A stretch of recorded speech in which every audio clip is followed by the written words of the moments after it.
This is Cast of Wonders, the fiction podcast for young adults featuring stories of the fantastic. Welcome. Episode 182 for November 22nd, 2015. As promised, we have another original story for you this week, A Troll's Trade by Sandra M. Odell. A word of warning. The story involves trolls and their unique approach to diet and hygiene. Those with weaker stomachs may find it a bit of a challenge, but I encourage you to give it a try. It's a real gem. Sandra lives in Washington State with her husband, sons, and a grumpy orange cat. She's an avid reader, a compulsive writer, and a rabid chocoholic. Her work has appeared in venues including Jim Bain's Universe, Cross Genres, The Drabblecast, and Pseudopod.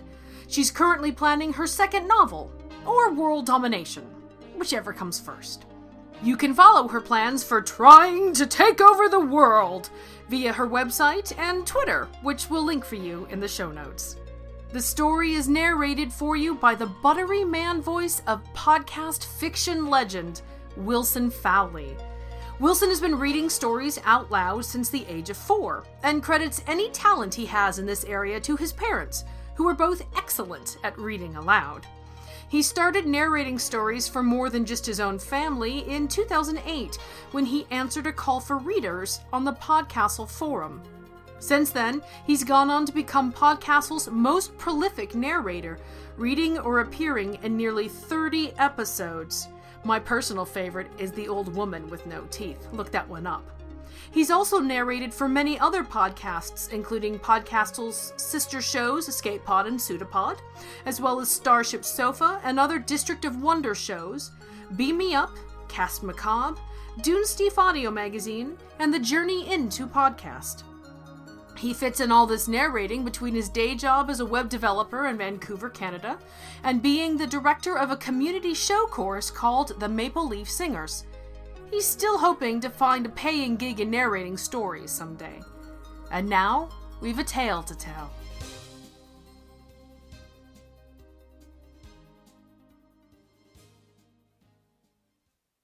A Troll's Trade by Sandra M. Odell.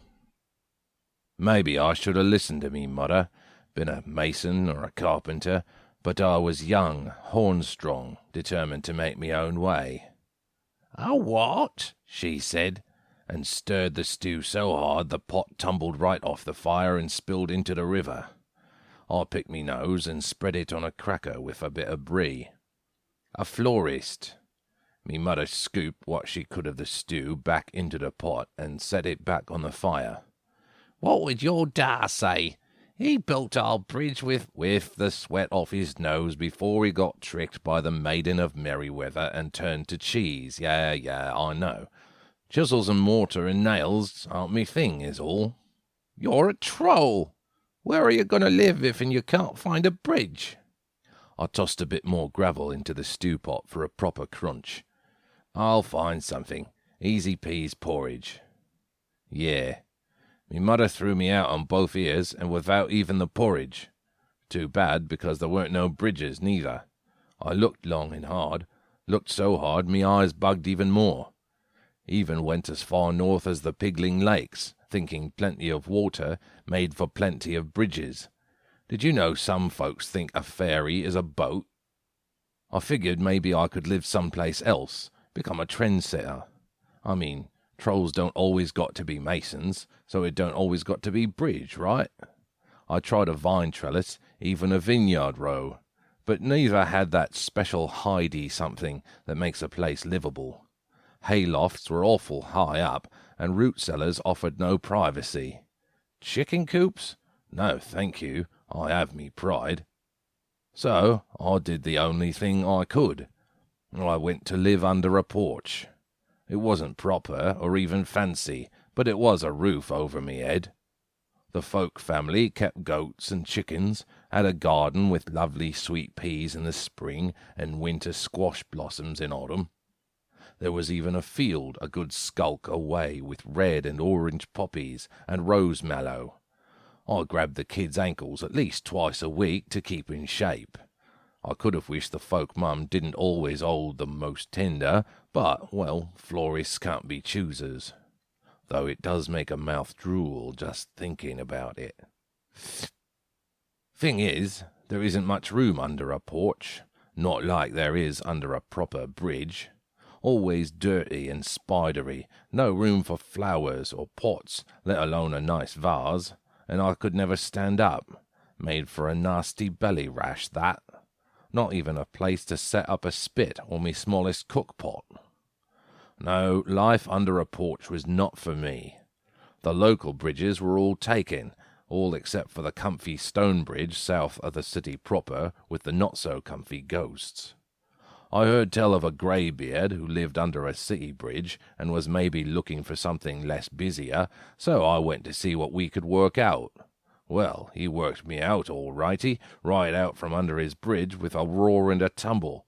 Him and his silver coins woven into his back hair so's the trollops might find him fancy. Faugh! And it was such a nice bridge, a right full overpass. Worked stone arches, strong pylons, no ghosts. Fuddleswort up north said I would be better off going over the Old Bones Range and find me a gully bridge. Edfart said Fuddleswort was full of stinky soup, and I should get me a big pot, cook up a folk stew with peppers and baby fern, and make myself at folk home. Fuddleswort said baby fern didn't hold up, and to use kale. Baby fern, kale, baby fern, kale. They locked horns, and I left them to make out for themselves. I almost crawled back home, but what with the rash and all, I couldn't take the pain. There was nothing to it but to braid buttercup crowns and thunk trollish thoughts. The answer? Money. And for money, I needed folks. The folk pa seemed a decent sort, as folk go. He did have the heaviest step, but he didn't tromp over me just because he could.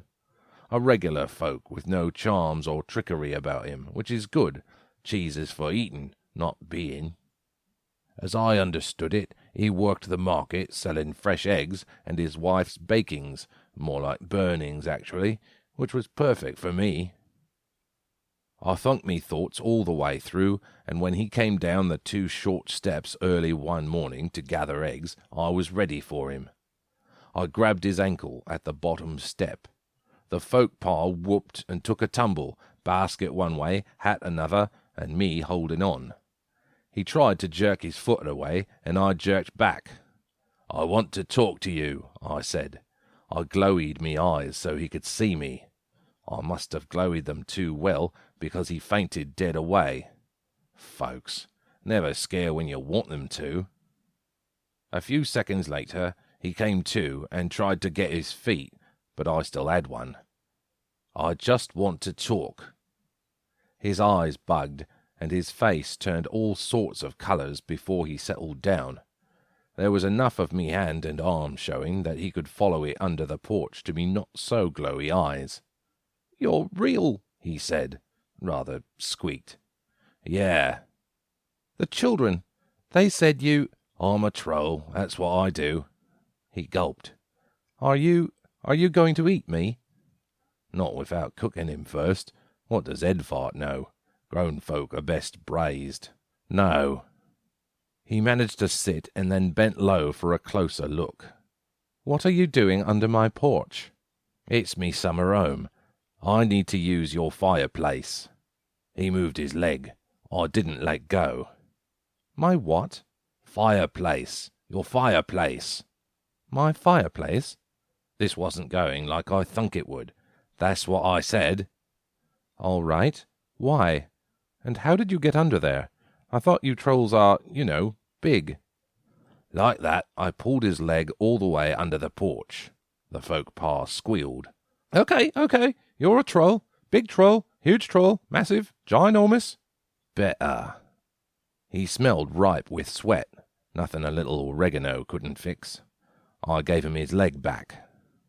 To his credit, he didn't run. He got to his hands and knees, still peering under the porch. "So, if you don't mind my asking, why do you need my fireplace?" "I want to cook." His eyes bugged again. "Not the children, I hope?" "Kid pie with potatoes and pearl onions. Me drool made the ground all muddy. No. I could have wanted for flowers, but food would do. I set out what I needed from market. He listened, nodding his head with all that floppy red hair. I'll have to tell my wife. Midge. She's my wife. Yeah. He squinted his eyes for a better look. I glowied mine, and he decided he'd seen enough. Right, he said, and mopped his brow with a muddy hand. You'll do your cooking, and then you'll crawl back under the porch to eat, I hope. No, then you take it to market. That's when he figured it was best to get on gathering eggs. I liked him more already. That night, when the candles were guttered and the dark everywhere, I crept inside and found me fixings on the plank table. Houses give me the willies with their shuttered eyes and walls and doors. They're too housey. I put it out of me mind and set to work. True to our agreement, the grown folks stayed in their beds and left me good and alone. Good thing, too. I eat when I get nervous. Before the first of them made a noise the next morning, a baker's make of cherry clafoutis wrapped in checked muslin waited on the table. I snuck out of the house just as the most tender set up a hungry squall. Lucky for him, I'd made extra. With the eggs gathered, and whatever folk do in the mornings done, the folk pa set off to market with the eggs, me luscious clafoutis, and 2 of his wife's custard pies. Have a good day, I said around me last mouthful. He nodded, and stepped a little faster on his way. As usual, he was home after sunset, baskets swinging from his arms and a frown on his face. He settled himself on the first step and sat without a word. I heard a muted tinkle, muffled metal on metal. What was he waiting for? I cleared me throat, and he nearly fell off the step. Oh, there you are, he said. Sit on the ground, I said. He did. I couldn't see his face, but he worked the cap in his hands like a folk mum on wash day. You sold them all? I did. He opened his cap, pulled out a few coins, held them low so I could see. 5 silver and 3 half coppers. Your share. What about your wife's pies? His hands drooped, but he didn't let go of the coins. Still have them both. Everyone wanted more of your tart things. He lifted the corner of the cloth over one basket. I don't even think I can get the goats to eat these. I wouldn't want to eat the goat that ate her pies. Too bad. He presented the coins a second time. Keep them for now, I said. You'll be needing them for market tomorrow. All of them? He sounded somehow wistful, and that's when I was certain. We'll work something out, I said. We started small. A few popovers here, a pile of raisin tarts there. On the folk holidays, sugar buns stuffed with goat cheese and apricots. I added slugs and potash to me sugar buns, an acquired taste, I know. On the days he came home with empty baskets, I let him keep 2 silver coins, and I buried the rest in a hole at the back of the porch. The kids soon had new shoes, and the oldest kid a red ribbon for her hair. A baby goat went missing the night the folk pa counted out me 100th piece of silver. No idea how that happened. Quite tasty with a toe jam glaze, though. Like a good bridge, good business needed a strong foundation. The folk pa bought the fixings at market, and I did the cooking. We're bringing in enough that I put silver down on Halfpenny Jack's old stall today, he said one evening from his place at the front step. I'm moving over tomorrow. It's big enough for a stool if I want, maybe even a second body if business keeps up. Midge thinks it's a good idea. I wasn't in the mood to be happy for his larger stall.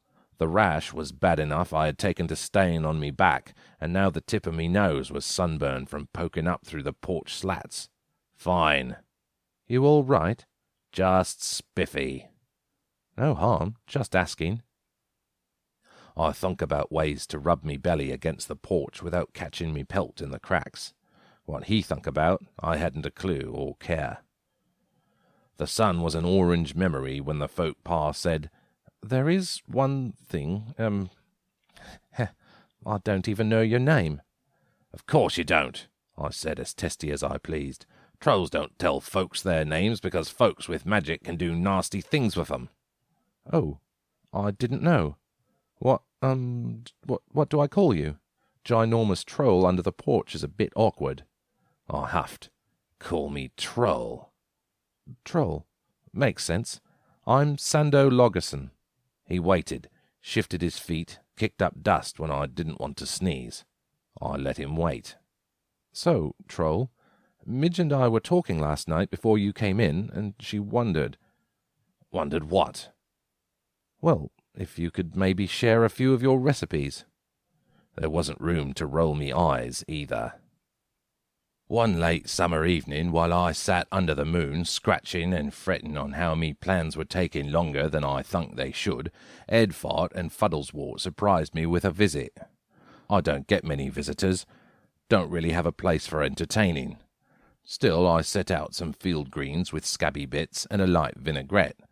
Only the best for friends, I say. I couldn't make tails or nose hairs of me troubles, so I settled those two down and told the whole story. Fuddleswort nodded and picked his nose to garnish his salad.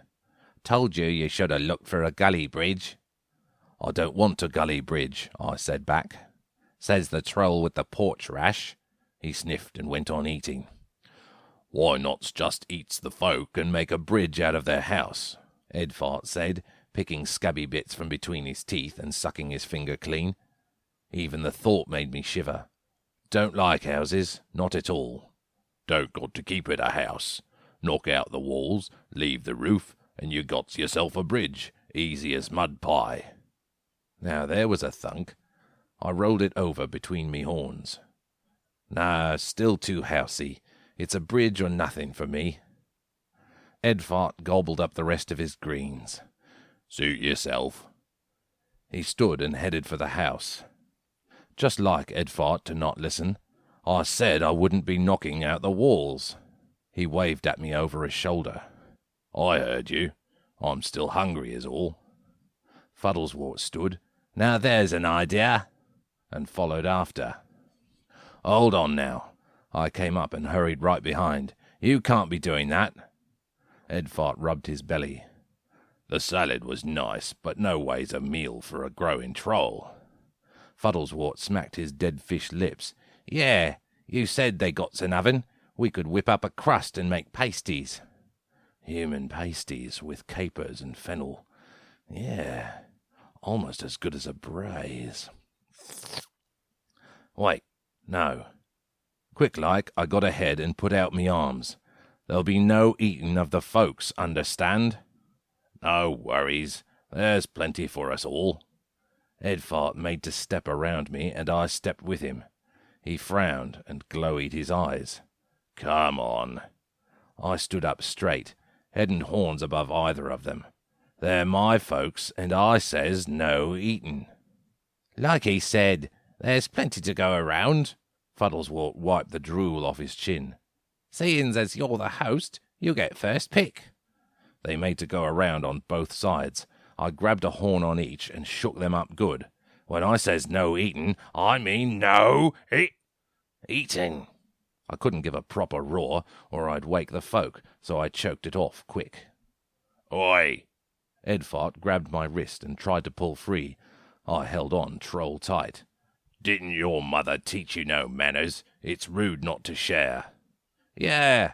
Fuddleswort waggled his head, but didn't do no better. What's all this? Yeah, what was all this? It wasn't like I didn't have a taste for the most tender, or even the older folk sometimes.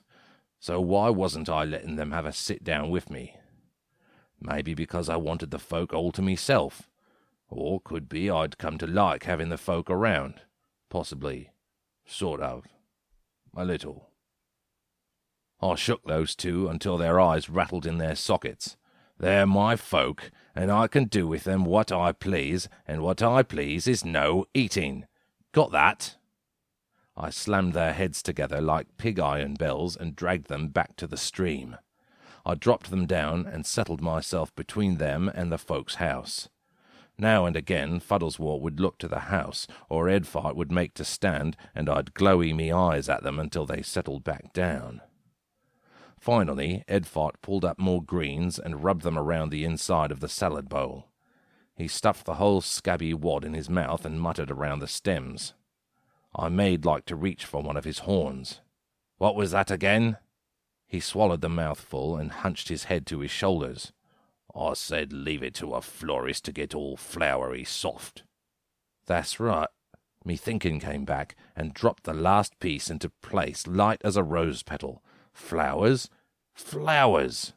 I grabbed Edfart by both horns and kissed the end of his warty nose. "Edfart, you're a genius!"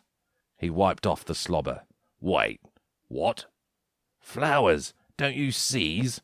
I got so tangled up in thinking folks would pay for good food, I never thought they might pay for good flowers."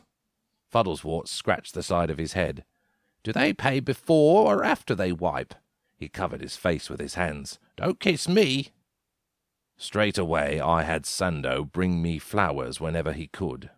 I used up the folks' pitchers and jars until he could bring home proper vases. While sweet and savoury memories of me mudder filled the creepy house, I used dried moss and earwax as a base for me arrangements. Balance, proportion, colour and earwax. Lots of earwax. Sando took me creations to market, and most often they sold better than me bakings. Business was good, as much as 9 silver some days. The grown folk talked of finding a house in the city for the family, and a proper bridge for me. I sent me mother a scroll with the good news. She sent me back a "I'll believe it when I see it." Fuddleswort and Edfart were dumbfounded. "What's all this about?" Fuddleswort said one midwinter night as I handed him an arrangement of hollyberry and ivy. The snow made his bridge look less rickety, more bridgety. "I made it myself," I said, proud and a bit self-conscious. I was going places, but still lived under the porch. Edfart gave me a long sniff. "You smell like pansies." "Hothouse sweet peas, actually." Fuddleswort held up the basket and looked it over. "What do I do with it?" Edfart picked at a leaf. "I think it's a salad." I slapped him upside the horns. "No, it's not a salad. You put it somewhere nice to look at it. Here." I took the arrangement from Fuddleswort and looked for a place where it wouldn't get stepped on or lost in the snow. No good. I looked at the soffits under the bridge, and then to Edfart. "Behind you, a dragon!" Edfart whirled around. "Where?" I yanked out one of his back hairs and wrapped one end around the basket handle. I bent the other end into a hook, considered me options, and hung it as close to the middle of the stretch as I could. I stepped back. "There!" Edfart rubbed his back. "I still say salad." Fuddleswort stared at the bit of colour hanging in the middle of the snow and dark. "I don't know. Brightens the place up a bit, don't you think?" During spring and such, extra flowers and greenery were kept in a bucket wedged between 2 rocks in the stream. At the end of every market 6 day, I made an arrangement out of what was left for the plank table to make the folk house seem less housey. I didn't give the arrangements much thought after the fact until the night Sando and Midge came into the kitchen. Mulberries are a favourite summer treat, me mudder's mulberry and frog kidney pie in particular. Fresh out of frog kidneys, I can't eat just one, I decided on mulberry pasties for market. In the middle of spooning out the next bit of filling, I heard a step and a low gasp behind me. I whirled around in a splatter of mulberry syrup. Sando and Midge stood at the door to the loft stair, he shamefaced, she wide-eyed. "She said she would come down with or without me, so—" Sando hitched a shoulder and smiled as best he could. A hand on her elbow, he led her to the plank table where I worked. The spoon dripped in time with their steps. I licked it and stuck it behind me ear. "Mind the mess," I said. Some part of me noticed that she didn't have the most tender with her. The rest of me was too surprised to care. Sando went to market, but he never did anything without her approval. She could end it all right here, and I'd have to live under a porch forever. I'd be nothing but rash and stinky soup. They stopped at the corner of the table. "Troll, this is my wife Midge," Sando said, gesturing to us both. "Midge, this is Troll." "Such a small woman. No wonder her step was so light." Midge looked up at me. "You really are big, aren't you?" I shook me head, the spoon knocking against a horn not as loud as me knocking knees. "Not so much. You're just short." I smiled. She paled. I stopped smiling. Sando put his arm around her. "What he means is," Midge shushed him with a look and a wave of her hand. She pushed the bowl of mulberries and trays of dough circles aside and climbed onto the table. Her robe and shift bunched up around her twig legs, not that she seemed to notice, but Sando did. As he pulled her clothes stuff back down, he flushed and gave me a sidelong look. Folks is the craziest people sometimes. Midge brushed Sando's hands away, took 2 steps towards me, and looked me right in the throat. In fits and starts, she reached up and took me horns in her tiny folk hands. I let her pull me head down until we were eye to eye. Right to say that at that moment I'd rather have gone to live with the ghosts. "Thank you for the lovely flowers," she said, and kissed me on the peeling tip of me nose. "Tomorrow I'll mix up an oatmeal rub for that rash." I'm a troll. I don't believe in happy endings, but comfortable ones aren't so bad. The city council approved Sando's petition for a house, and he set to building. The family moved before the autumn rains. This new house has a room specifically for cooking. Another room. I'm not certain I like it. Sando did something he calls hired to a kid, and now the kid minds the shop when Sando has other business. Sando's oldest kid seems quite taken with him. No idea what she sees in him, though.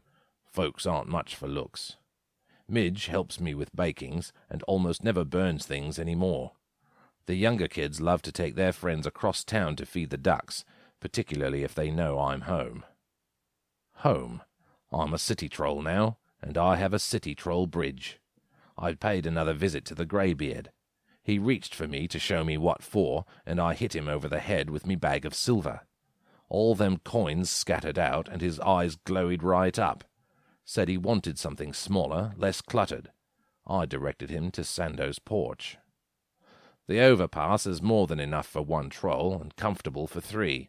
I call the main arch me own, and Fuddleswort has the east arch near the stables. Edfart likes his span bridge over Lockjaw Gorge too much to move. Me mother is coming to visit this summer, and I wonder if she wouldn't fancy a place in the city, with rabbits and kids and squirrels fresh for the pot.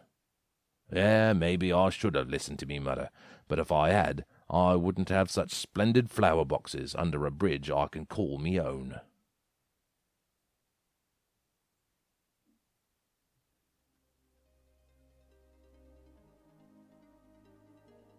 Sandra told us A Troll's Trade was one of her Clarion West stories in 2010, inspired by a conversation with her brother about a troll who couldn't afford a bridge of his own. She dedicates the story to one of her instructors, the late and great Graham Joyce. Speaking of paid narrations, did you know that our soon-to-be sister show, Podcastle, is now paying their narrators? Check out their guidelines for all the details on pay rates and how to audition. Podcastle and all the EA shows, including here Cast of Wonders, are specifically interested in hearing from narrators of any gender from every Asian country, native Scots and Irish voices, and native South Africans. We'll have a link to the Podcastle narrator guidelines in the show notes. Happy recording. Cast of Wonders relies on your donations to pay our authors and to bring you the best in young adult audio fiction week after week. If you've enjoyed this story, please consider making a donation using the PayPal link available on our website. Every one-time, or better yet, a monthly reoccurring donation helps, and you have, as always, our heartfelt thanks. Share your appreciation for the story by leaving us a review on iTunes or Facebook, and share the episode with your family and friends. We're at Cast of Wonders on Twitter. Come say hello. Cast of Wonders is a production of Wolfsbane Publishing and is brought to you by the creative team of Barry J. Northern, our publisher and artist, assistant editor and king of the slush pile, Jeff Height. Our audio production team is Jeremy Carter and Ricky Lacoste. And I remain, as always, your humble editor and host, Marguerite Kenner. Our episodes are released under a Creative Commons Attribution, Non-Commercial, No Derivatives 4.0 international license. You can share the episode, but don't change it or offer it for sale. Our theme, Appeal to Heavens, is by Alexei Nov from musicalley.com. Thanks for listening.